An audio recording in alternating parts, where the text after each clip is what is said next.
gas.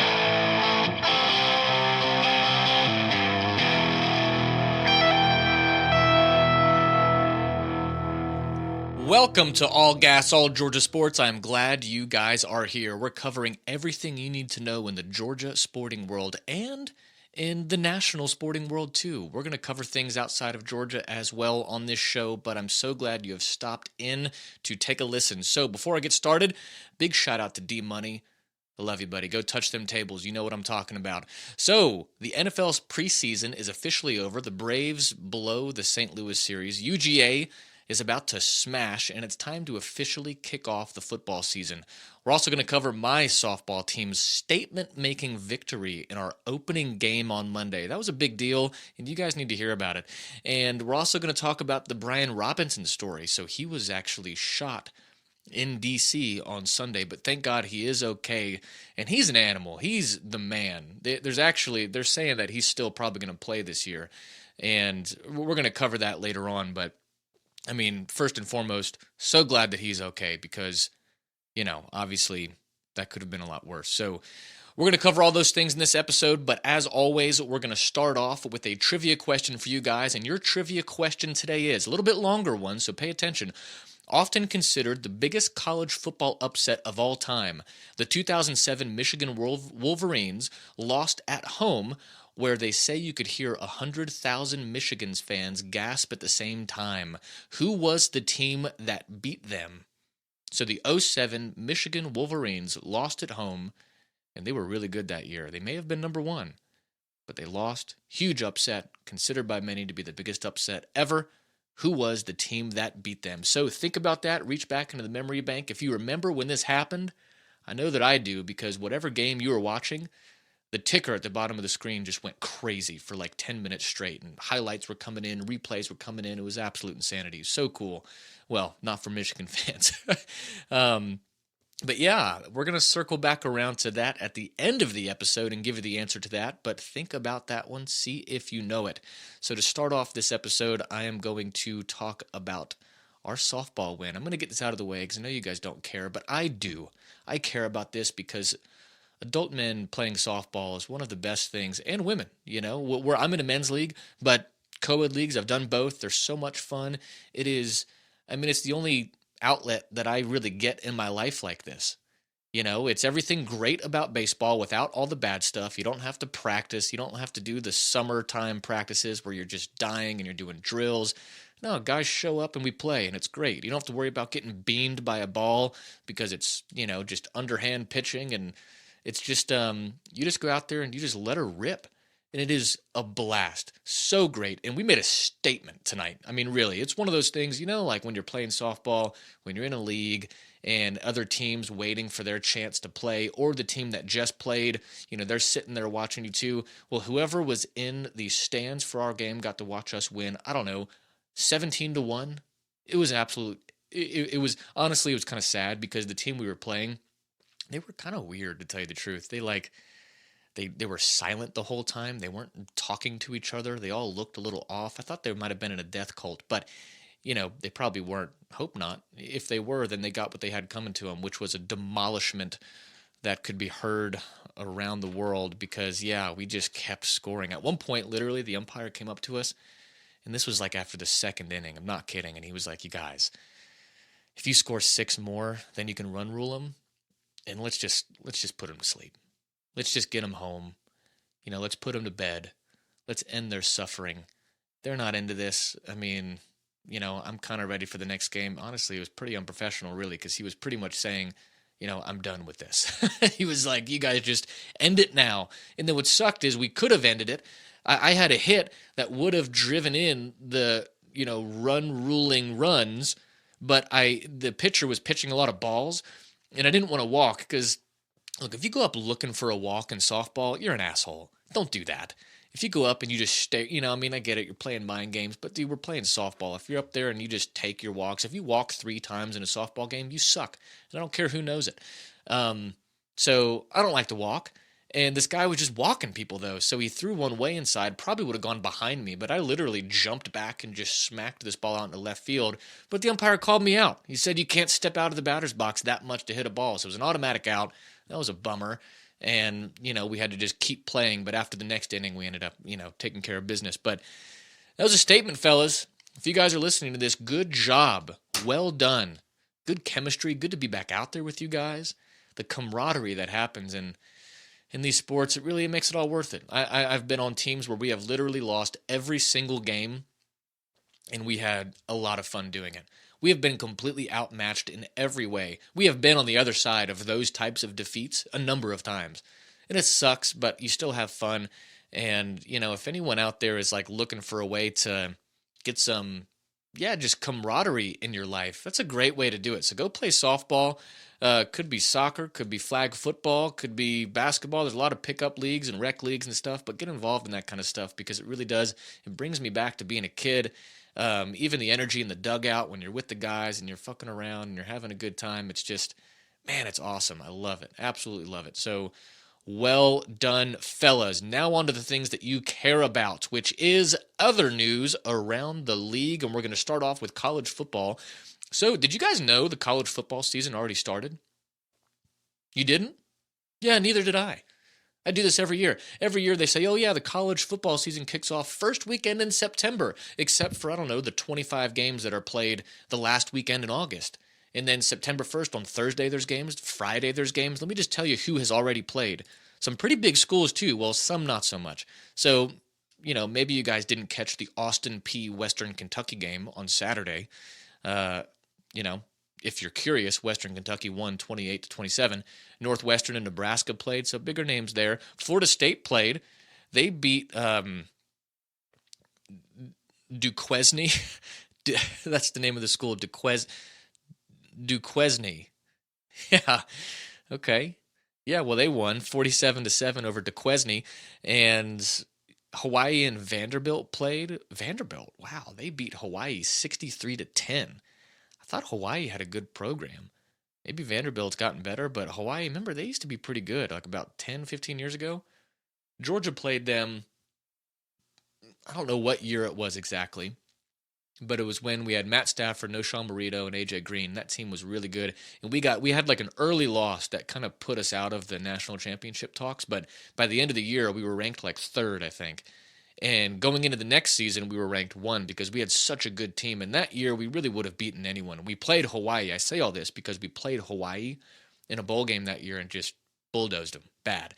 And I really think that we could have beaten any team that year. But yeah, Hawaii got smashed 63-10 by Vanderbilt.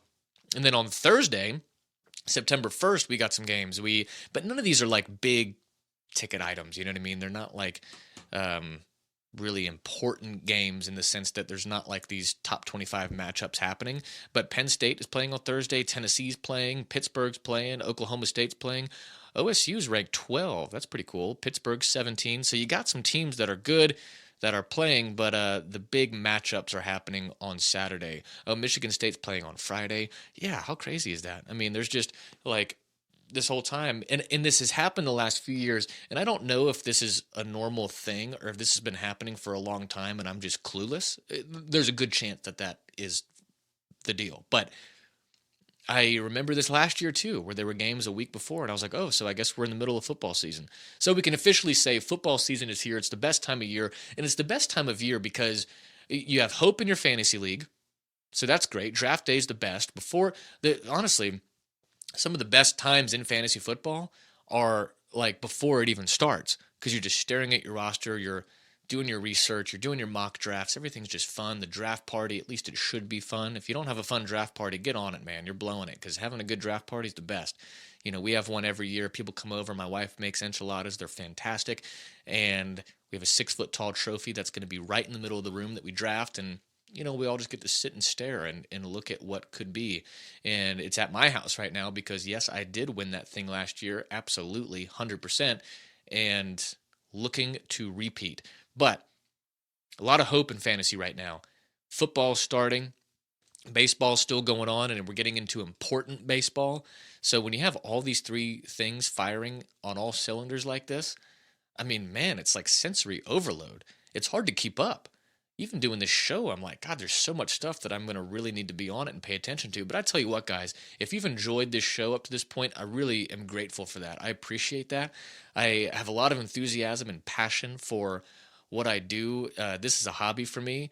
It'd be great if one day this could become more than that, but I've got another job, but I check in and I just do this because I absolutely love it. And if you think that I've got energy talking about baseball, just wait until football starts. Wait until my episode following the Georgia game and the episode after the Falcons game. I'll be at every Falcons game this year. You might even see me on TV because we got great seats because they were cheap because the Falcons suck.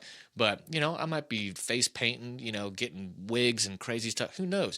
I'm not saying that I will, but I'm not saying that I wouldn't. I'm the guy that might do that. So if you've liked the show up to this point, make sure you like and subscribe and do all that good stuff, because when football season rolls around, oh boy, it's going to be a lot of fun. So we're officially in football season, but of course the games that we are all waiting for and excited to see are on Saturday. That's when we have 3 different top 25 matchups. Most notably, of course, we have Georgia and Oregon playing at 3:30 on ABC. Cannot wait for that. That's happening right in our backyard at Mercedes-Benz Stadium. And I'm gonna get into a bit of a preview for that in a sec. Excuse me. But the other top 25 matchups that we've got I think it's Arkansas and Cincinnati. Arkansas's 19, Cincinnati's 23. And then the primetime game actually isn't the Georgia game. It's Notre Dame is playing at Ohio State at 7:30 on ABC. That's going to be an electric atmosphere right off the rip. Notre Dame, Ohio State. That's going to be fantastic. Ohio State's ranked number 2. Notre Dame is number 5. And they are going to Ohio. So, I don't really care who wins that game. I have no loyalty either way, which is fun when you see really important and big games like that, when you just want to see a good game. And that's exactly where I'm at. So, man, it's here, you guys. It's here. It's happening right in front of our eyes. It is unfolding. September is about to be here, which it could not happen sooner. I honestly want to just go to sleep for 2 days and wake up and it be September, because August is done. It's over. You've had your time. You suck. You're too hot. It's a football tease. Baseball starts to get a little, it requires some stamina to stay hyped about baseball in August. I'm not going to lie. Even for a diehard Braves fan like myself, the only reason why I'm still in it, this podcast is one thing, but the Braves are good. So because of that, they keep me interested in August. But otherwise, man, August is rough. Kids go back to school, which they go back early, by the way. They're going back way early. It makes me feel old because every time I hear, they're like August 1, they're back. And I guess they're moving to year-round schooling because, I know this because they have all these different breaks that I never had before. So they've got, and I know this because when I was looking at our softball schedule, we played on Monday night, and then we don't play next weekend or next Monday for Labor Day. And then we play again, but then the weekend following that, or the Monday following that, we don't play because of September break. They just have a September break. And I guess that's going to conflict with the park that we play at somehow. But then they have fall break, and then Thanksgiving break, and then they have, I think, a couple breaks in the second semester. I don't even know. I don't have kids that age yet, so, I guess I'll become a little more, educated on that. But yeah, they go back early. So times are changing. Why did I say that? Oh yeah, August sucks. And that's just, I can say that now because I have, I think, done a pretty good job at some mental and spiritual and emotional gymnastics to get myself just okay for August. But now that it's over, it's done. I'm over it. It's fine. Whatever. So yeah, on Saturday, let's talk about what we're all really excited about here. On Saturday, we've got the Georgia game, and Georgia is a 17.5-point favorite. So get this. This is the third largest point spread, this is the third most that we've been favored by versus a Power 5 school in a opener. So in opening games versus Power 5 schools, this is the third largest amount that we've been favored by. And fun fact about that, the other 2 have been in the last 3 years. And I can't remember the schools that we played, but it was like, oh God, I can't remember. But since 2019, We've had, multiple home openers against Power 5 schools. And in all those years, we keep like setting records for being favored by the most. And this is all Kirby Smart. Since the Kirby Smart era has begun, we have just become something different. We have taken that next leap. I mean, obviously, we won the national championship. We're out here defending champs, looking to make a statement on Saturday. But third largest point spread in UGA history against Power 5 and home openers. So I thought that was pretty cool. But some people are saying that Oregon has got a shot because they have the talent to compete. I don't necessarily doubt that. I mean, Georgia lost a lot of defensive starters, but with how good we've been recruiting, remember on a couple episodes ago I was talking about this. This is the 5th year in a row that we have a top 5 recruiting class. We just keep recruiting. NIL or no NIL. Even with NILs, Georgia's going to have a good program for that. Why wouldn't they? Just like all these other schools will. And we just recruit so well that it's like plug and play. And it's funny too, because I feel during the Mark Richt days, I was much more in tune with incoming freshmen or like new recruits or high school players that we were getting who were interested, who were committing to Georgia. And I'm not really anymore, which is kind of strange. Maybe I just don't pay as much attention, but it kind of just seems like, oh yeah, we're good, we're fine. Whereas before, whenever we got a really good recruit, it was like, oh my God, did you hear? We got him. Like Aaron Murray committed to Georgia, or Sony Michel, 5-star coming out of Florida, committed to the G. Like, how cool is that? So it was like, Nick Chubb. Remember when that picture of Nick Chubb came out when he was jumping at a track meet? It was, if you haven't seen it, look it up. It's when he's in high school. This was right when we got Nick Chubb, or right when he committed. And he had this warm up before track meets where he would just like do this standing jump. And somebody took a picture of him at the top of this jump, and it looked like he could have been jumping over Shaquille O'Neal. It's cartoonish how high he is in the air. It truly is cartoonish. It looks like it's not real. I thought it was Photoshop for a long time. Apparently it's not.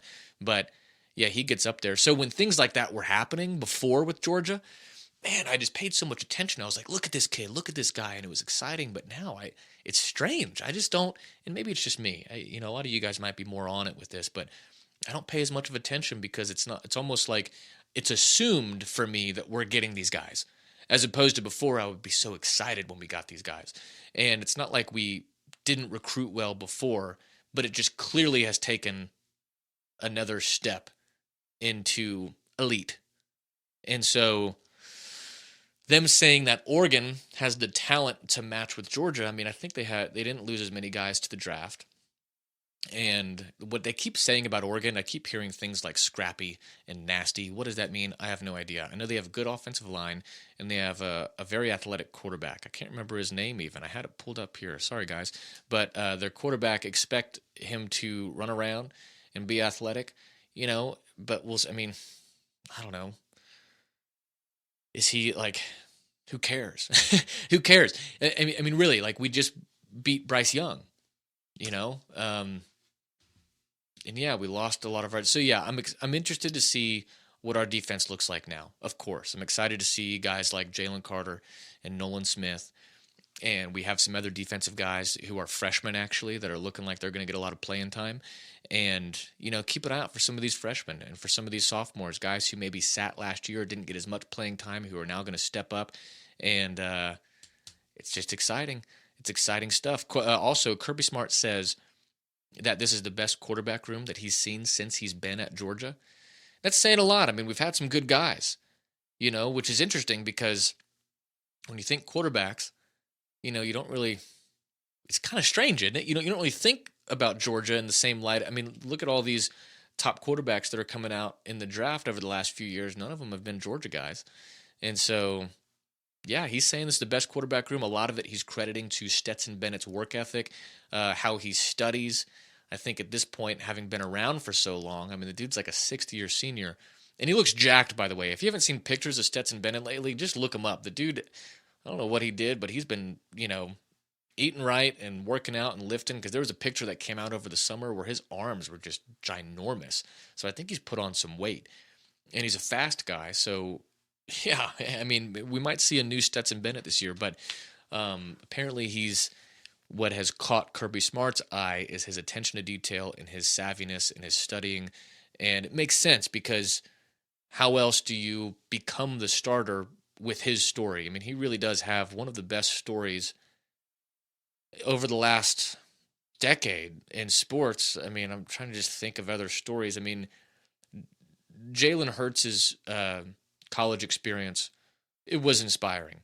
And Tua, I hate even bringing it up, but like, I mean, objectively, the whole Tua coming in at half, freshman winning the national championship, and then the very next year, Jalen Hurts coming back to win the SEC championship, kind of in the same manner that he was taken out in the national championship. He was put back in the SEC championship, and then goes to Ohio State, does great there. I mean, or no, sorry, he went to Oklahoma. My bad. But yeah, I mean, it's like those were some good stories. So there's been some good ones. Joe Burrow's story was great, because of his experience at Ohio State, being called D3 and then going to LSU, and all the people that doubted him kind of had that he's got that thing where he like remembers the guys who doubted him. That's kind of a lot of guys have that now. A lot of receivers, can tell you all the guys who were drafted ahead of them. Devontae Adams is like that. He'll tell you everybody who's drafted ahead of him. But whatever. Yeah, so that's where I was going with this. There's been some really good stories over the last 10 years or so, and Stetson Bennett is 100% at the top of that list, or at least in the top 3, because you think of, I mean, a walk-on, transfers to JUCO, comes back, growing up a Georgia fan, undersized, even the fan base. I mean, look, all last year, even when he was winning, and when it was like we were waiting for something to go wrong so we could say, get him out of there, put someone else in, because I just didn't have the kind of faith in him until the end. After the SEC championship, a lot of people, I'm sure, were calling for them to start someone else.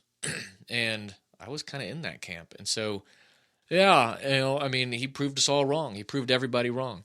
He won the national championship. And so, what a great story. And I really want to know if he's going to, I don't know, kind of overcome or set aside this whole like game manager stigma, because he just kind of has that. Like, he doesn't wow you in the way that some of these other guys do. But in the national championship, he kind of did. That throw in the end zone, that like 40-yard, throw that he put over the shoulder of an Alabama defender, and that was a really important touchdown immediately following that strange fumble that he had. Remember that? He had some great plays in the national championship, and he really can sling it. Against Michigan in the semifinals too, he played great against Michigan. Had some really good throws there. So he's a good quarterback. I'm excited to see if he can just kind of take that next step and become and be seen as that and respected as that and play like that, where we go, oh yeah, that's why Kirby Smart started him. I get it now. He is that good. So yeah, I don't know. Or are we going to, by week 3, going to be saying, put in Brock Vandagriff? Maybe, you know how we are. We're back and forth. Another thing that I'm keeping an eye out for, well, I'm going to be paying close attention to Brock Bowers. I'd say that for everybody on the Georgia team last year, with as much talent as we had, and think about in the defense, maybe they were so talented that individuals weren't jumping out as much because they were all so good. So I didn't have that many moments last year where one guy stuck out to me that much more than other guys on defense. But on offense, 100%, Brock Bowers jumped off the screen to me more than anyone else all year last year. Brock Bowers is the truth. He was a freshman and absolutely just tore the league up. He just runs different. He catches it different. He has great hands. He's powerful. He's a big guy. Had some big plays in the national championship. And all year, he just absolutely tore it up. He was our best offensive playmaker, freshman tight end out of California, Brock Bowers. And I can't wait to see what he does this year. I can't wait to see what kind of leap that guy's going to make, because he really is special. I don't know what it is. I don't know why, but he just is. He gets open, he makes the catches, and he's strong, he's powerful, and he's quick too. He had some long touchdowns last year where he just outran everybody. So that dude's special. Cannot wait to see him in year 2. But I'm going to be paying close attention to our other wide receivers, especially after George Pickens goes pro and we lose Jermaine Burton. Jermaine Burton goes to Alabama, which does feel a little off, doesn't it? I mean, according to him, and he's a kid, I get it. I'm not going to give him a hard time, but, you see all these receivers going pro out of Alabama. I'm sure that, and this kind of goes to what I was saying before, like, I think that a lot of these guys look at playing with Bryce Young, and it probably seems a little sexier in their mind than playing with Stetson Bennett. But he wanted to go there to, I think, just improve his resume and get a, better draft stock. So I get it. I mean, I hope that he does well. But he was really good for us last year. I think he was our leading receiver, and he just transfers to Alabama. So what are our other receivers going to do? We've got some freshmen who look really good, and we'll see if, hey, you don't get continuous top 5 draft classes and not get good receivers out of that. So I'm sure we've got plenty of talent there, and I'm just excited at this point and have a lot of confidence in this team, as I should. So go Dogs! Saturday at Mercedes-Benz Stadium at 3:30 p.m. Make sure you tune in on ABC, and let's see if they can hold up their end of the bargain on that 17.5-point favorite. God, that's awesome. So moving on to the Braves. The Braves going to do a series recap, a bit of the Cardinals series, and just a status update. It's worth us talking about where the Braves are at. And I've said this a lot lately, but I'm going to repeat myself because we've been getting a lot of new listeners, which is great. And I've been saying for a few days now, like, look, this series against St. Louis, I was expecting for us to drop at least a game in the standings, and that's exactly what happened. We should have dropped 2 because the Mets should not have lost any games to the Rockies, but they did. They lost 1-0 to the Rockies on Sunday, and so that kind of, stopped the bleeding a bit.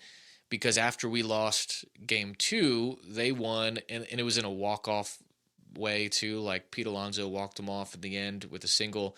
And so I thought they were going to steal another one. I think that was on Saturday, but they didn't. So after we lost on Saturday, we went back a game, but they eventually did lose. So that was great. So we're back 3 going into our series against the Rockies. So now the scales are shifting a little bit because that was a tough series against St. Louis. St. Louis is a great baseball town. They have great fans, great energy, great atmosphere, and they're a great team. So losing on the road to St. Louis, it's not, don't sit around thinking like, oh man, what's up with the Braves? No, that's just, we've won a lot of series lately, consistently. Going in to this series against St. Louis, we had won 9 road games in a row.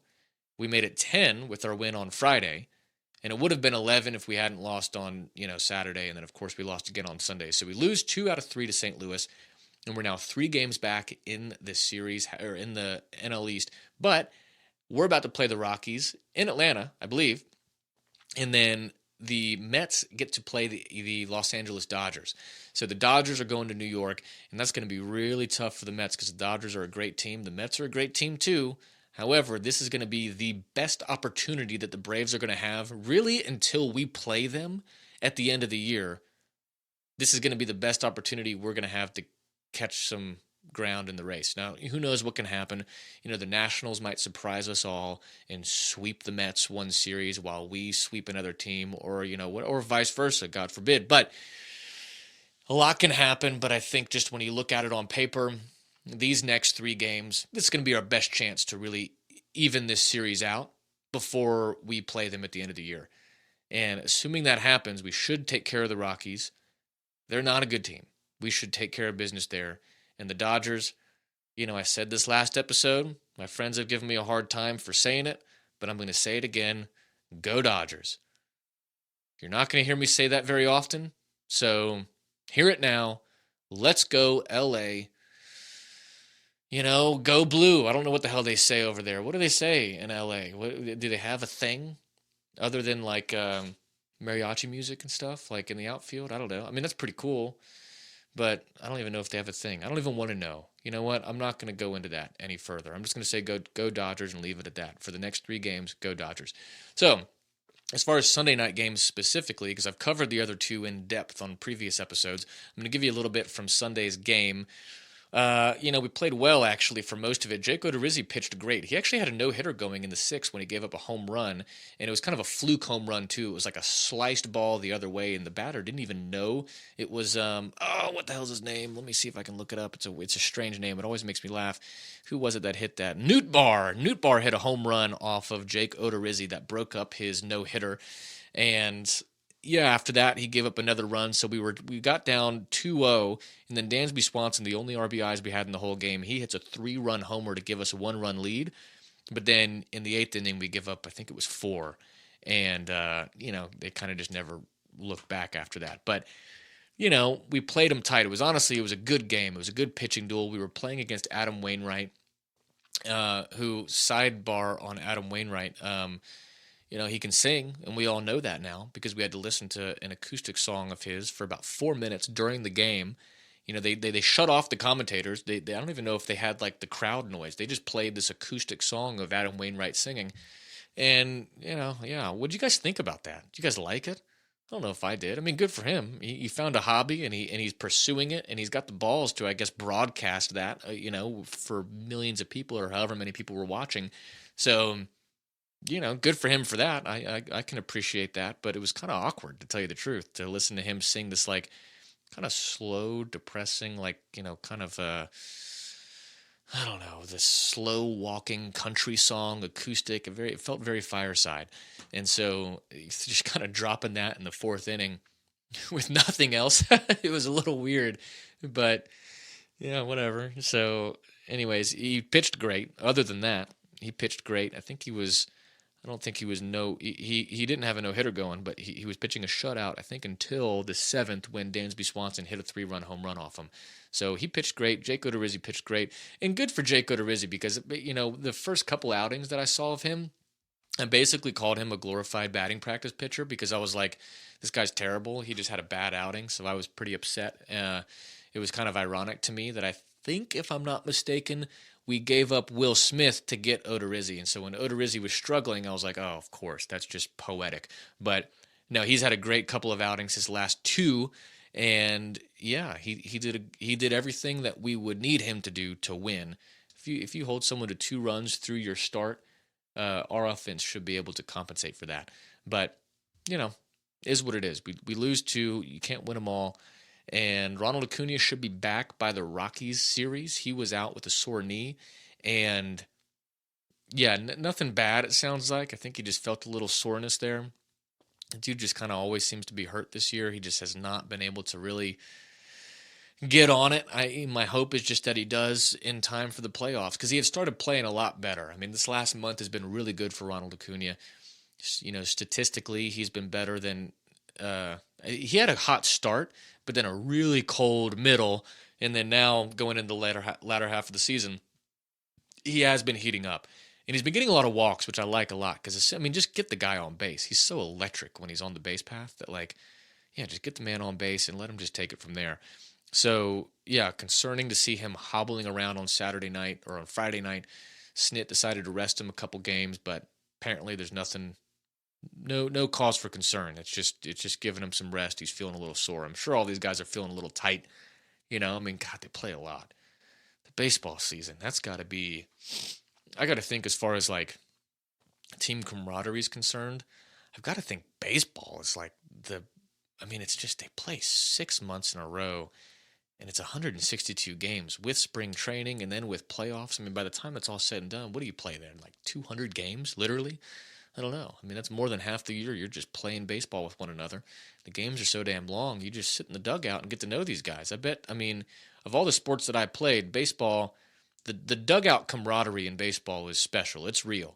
And that's why I love playing softball so much, because it just brings me back to that. But, yeah, man, these guys are probably pretty sore at this point. So hopefully Ronald just is feeling like himself when we see him on Tuesday.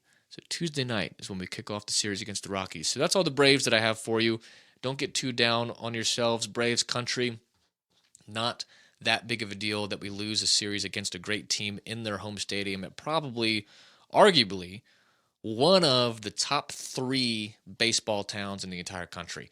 So if you lose a series there, and if one of those wins is like a blown save, and we played them tight.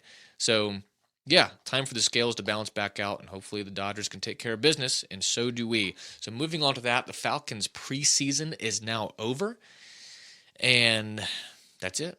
The next time we see them take the field, it will be in the regular season. First game is on September 11th at 1 p.m. against the Stupid Saints. I hate the Saints. I think when I did the top 5 teams that I hate the most, I'm pretty sure I put Saints at number one. Like more than Florida, more than the Mets. I mean, literally, I don't know why. It's just like I think I've met enough Saints fans that I just cannot stand that it's just it's done something to me. Even more than Florida fans and Mets fans, if you can believe that. Even more than Mets fans, Saints fans just get me. And I think I also am a little jealous of New Orleans. Now this okay, honesty time. Ready for this? This is a safe place. I'm jealous of the Saints. Sorry, I am. I don't know how else to say it. They have a better atmosphere at home. Their fans are way crazier. I mean, when you see all those gold face painted people in New Orleans in the Superdome or whatever the hell they call themselves, uh, yeah, it's pretty cool. It's all they have. I'll stick with that. It's all they have.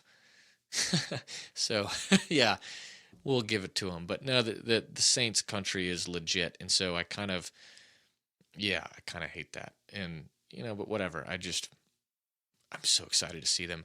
I'm going to all the games. I have season tickets. We got great seats, and I'm just so blessed to be able to do that, and excited to get to experience that this year. Our stadium's fantastic. I covered this last episode too, but we went to the preseason game, and the staff at Mercedes-Benz. Just give yourselves a round of applause. You guys are fantastic. You bring the energy. You bring the heat. As soon as we walk in the door, man, everybody who worked at that place was just so happy. They were just smiling, welcoming everybody, stopping. It felt like you were in Home Depot. They're like, hey, stay. No, I want to stop you. Can I help you get to your seats? Can I help you to some concessions? Do you need to know how to get around the place? They were stopping us just to ask. So felt pretty special being there. Excited to experience that all year. And I'm going to be there, front and center, baby. I'm only having to miss one game for a wedding out in Colorado that I'm going to. But I feel pretty good about it because we have some wonderful friends in our life who gave us World Series tickets. And we are going to give them our tickets for that game just to kind of, of course, you got to try and pay that back somehow because that was a pretty incredible gift. So, but yeah, Falcons preseason is done, and they have a chip on their shoulder. Here's a fun fact for you guys. Do you know where the term chip on your shoulder came from?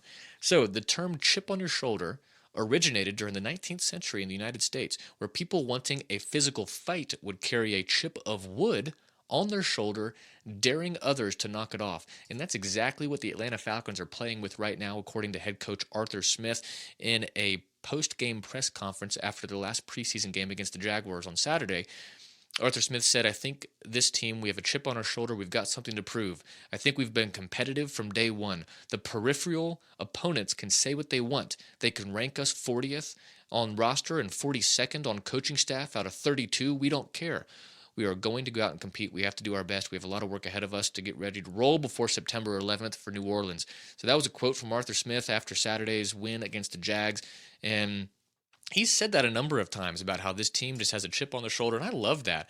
And here's the thing: the reason why I'm excited is, really, this is only the third time that I've ever seen a complete change in the Falcons' makeup. So, I was in second grade when we went to the Super Bowl in '98. And that was awesome. That was so much fun. I remember doing the Dirty Bird when I was a kid, watching Jamal Anderson do that dance and emulating that in my living room. It was so cool. And then right after that, we had the Michael Vick years, which was just maybe one of the most electric times ever to be a Falcons fan. Even through the Matt Ryan years, which were great. There was something about having Vick that it was must-see TV. And it was like that for people around the country. So imagine living in Atlanta when Michael Vick was doing his thing. It was just absolutely stunning. It was one of the coolest things I think I've ever experienced as a sports fan, was witnessing that man change the quarterback position forever. So that was the first time I saw a culture change in the Falcons. And then we get Matt Ryan in '08, and we had 14 great years, 13 I guess, 13 great years with Matt Ryan, and we were competitive pretty much throughout. So, but that's it. That's the only two times I've really seen the face of the Falcons change. And it's all revolving around the quarterback, which makes sense. That's kind of how it goes. When you think Green Bay, what do you think? You think Aaron Rodgers? You think Brett Favre. When you think the Patriots, you think Tom Brady. When you think the Broncos, you think John Elway, Peyton Manning. Quarterback is your team in a lot of ways. And so we've only really seen two of those changes, at least in my generation. Before Vic, I couldn't really remember. I wasn't paying that close of attention when I was in the first grade.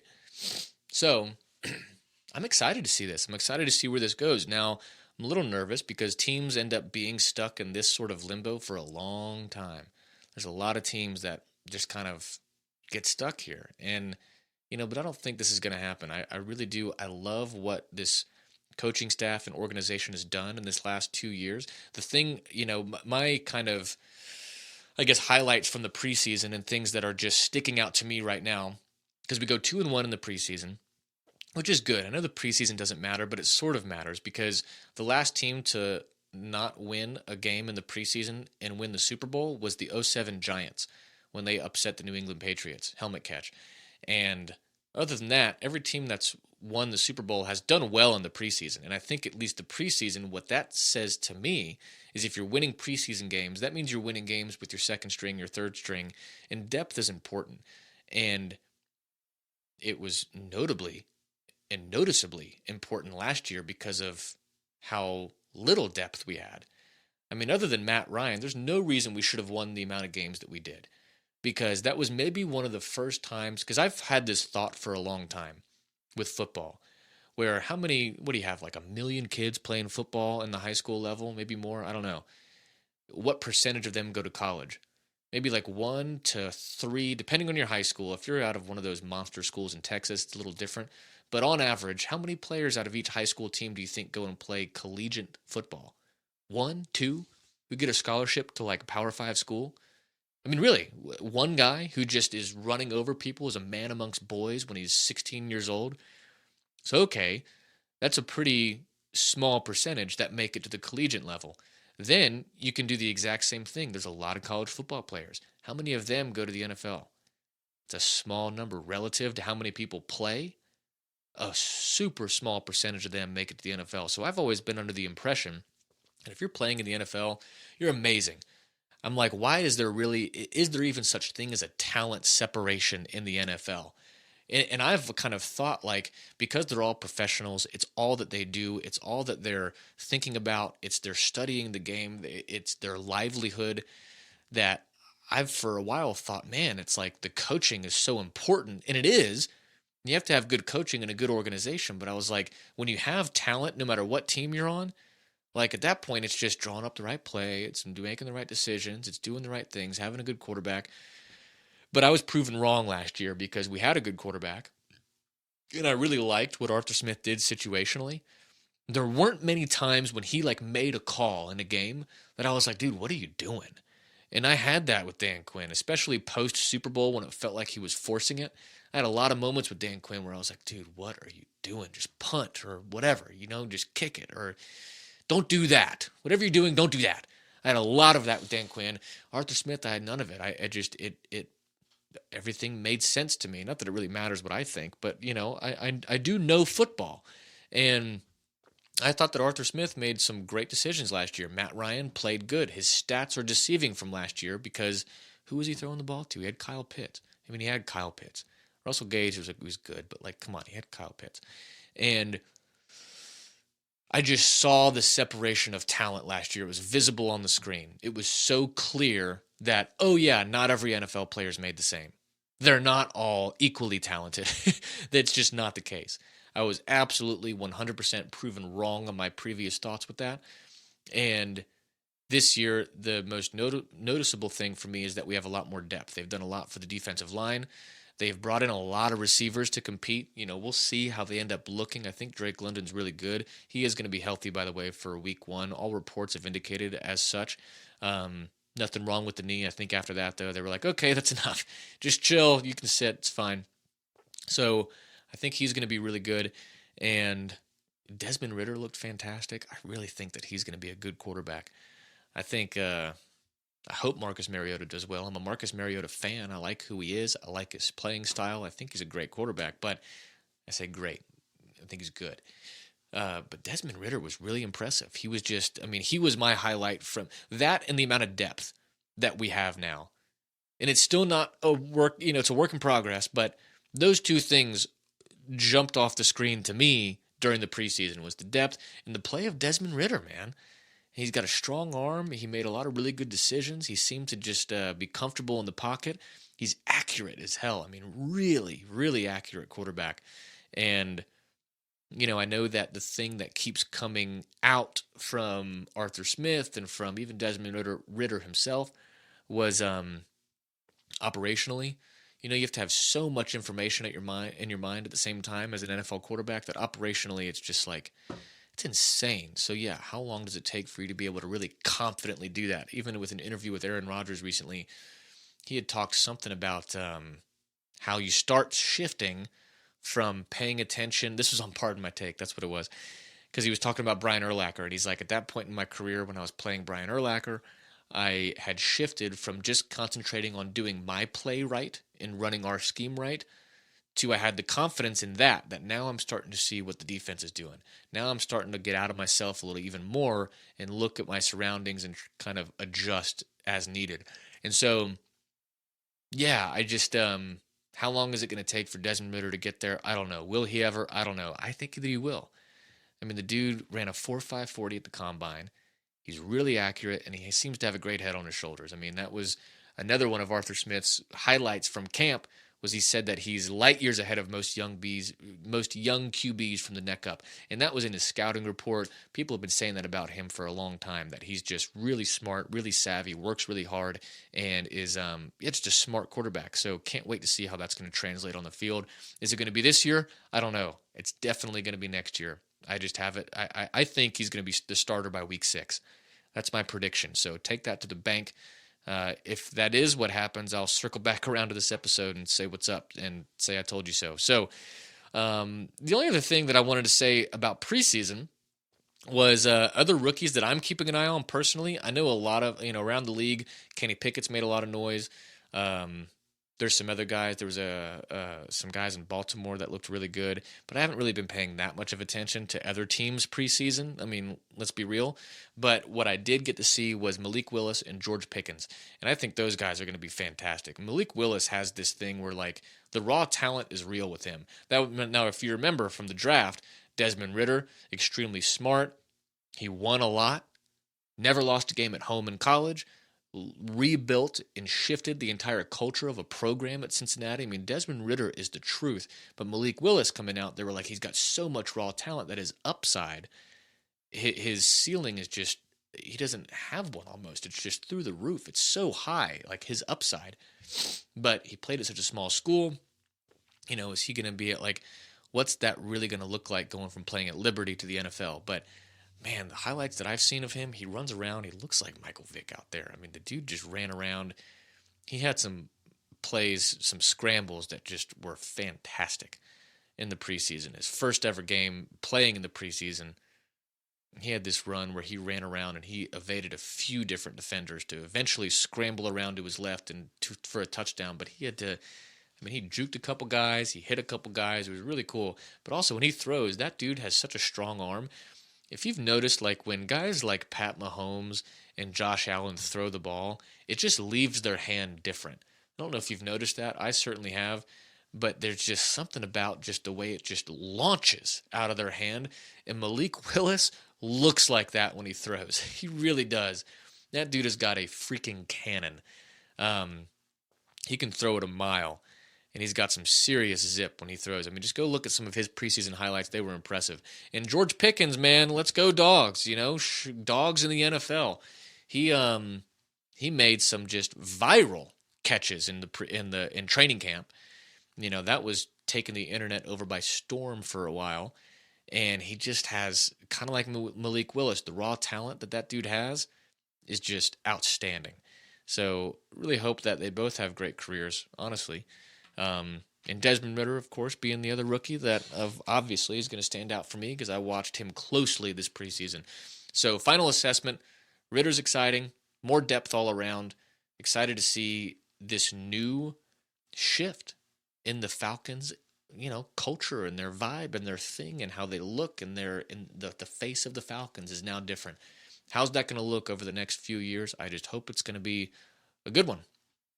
So, last thing that I'm going to cover before we get to our trivia answer is the Brian Robinson story. So, Brian Robinson, if you guys remember, he was running back for Alabama, fantastic running back, great story, but he was drafted by the Washington Commanders. And I don't know if you all have heard about this, but on Sunday, he was shot twice in his lower body, in the legs.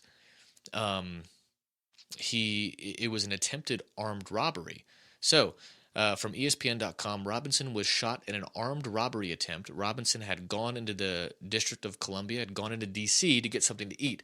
The incident happened shortly before 6 p.m. Eastern Time on the 1000 block of H Street Northeast. So this is like in the middle of the day. Somebody came up and tried to rob him. I don't know if they tried to steal his car or something. But when the police arrived at the scene, they located Robinson, who was suffering from a couple of gunshot wounds to his lower extremities. And they took him to the hospital, of course, and he did get released, I think, on Monday. But one bullet hit his glute, and the other struck him in the lower leg. And they're saying that he's still going to play. I mean, what an animal. And first and foremost, before I say anything else about this story, thank God he's okay. That could have been really, really bad. I mean, obviously, guns are involved in a robbery attempt like that, and Brian Robinson is a badass. I'm about to tell you exactly why he's a badass too. Really, this dude is kind of legendary. But in all seriousness, very glad you're okay. Prayers for him and his family, and football means nothing. He's alive. He survived that. Thank God. So, anyways, let's see, where was the reports have said that here it is. According to the report, Robinson wrestled away a handgun from one assailant, but was shot by the other. And I think, allegedly, they kind of came up and they were trying to rob in the middle of the day, and he just said, nah. Pat McAfee was talking about that today. He did, and Ian Rappaport, they were like, yeah, they said, give me your car or whatever they were trying to get. He was like, no, absolutely not.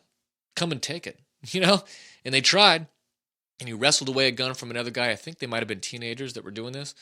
And, the other guy got him, obviously, as he was running away. But what a badass. Just looking those two kids in the face and saying, absolutely not. You are not taking this from me. And then to actually proceed to wrestle away a gun from one of the kids.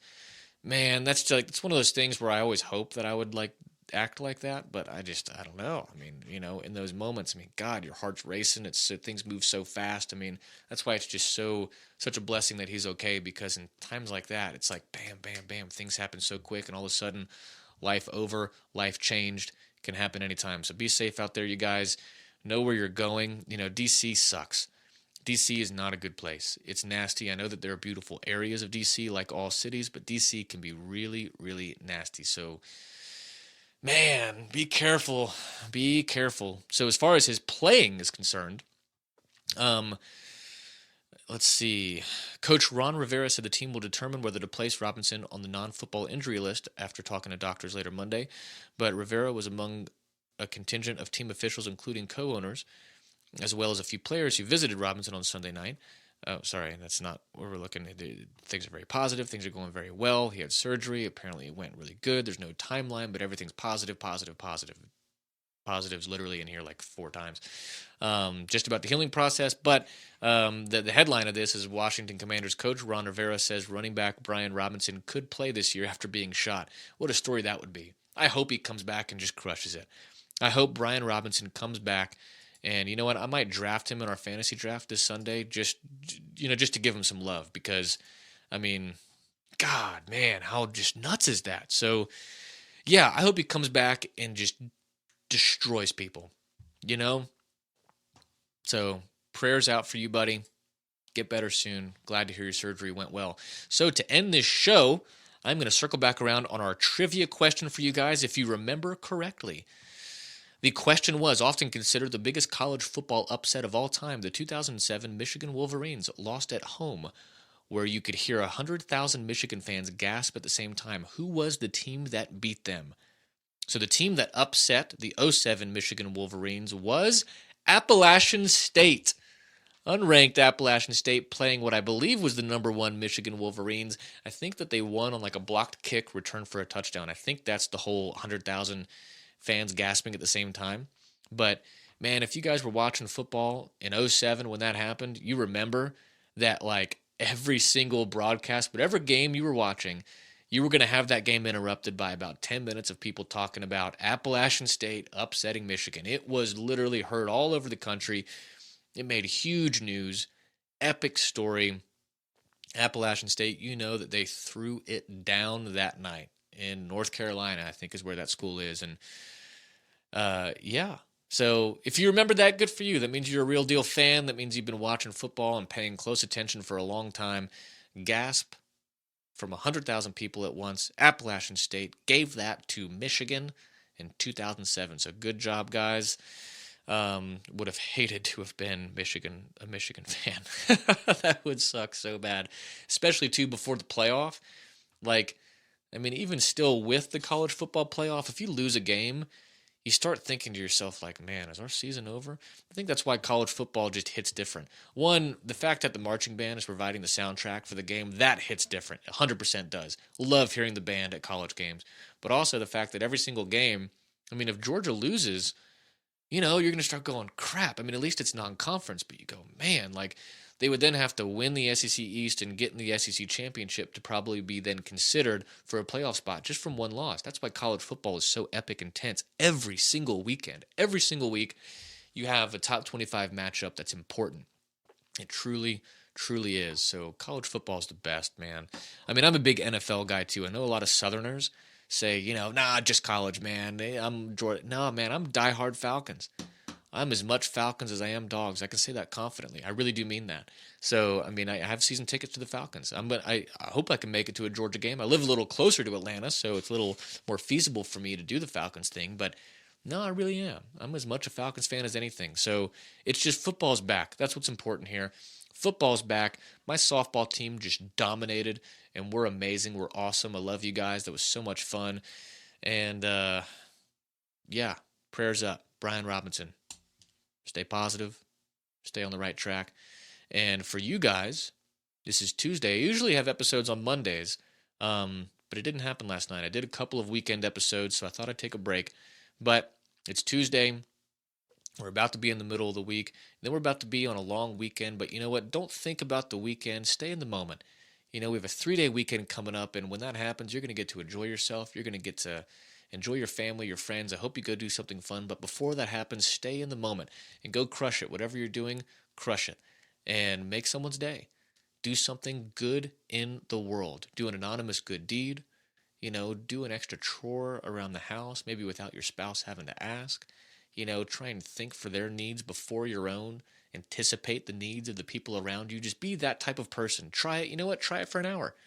And maybe you're that person anyways. If you are, good job, good for you. But if you're not, if you're struggling and you're in your own head, get out of your own head and give to someone else and see how that helps. Because I don't think it's going to hurt. So with that being said, I love you, and I will see you guys on Wednesday. See ya.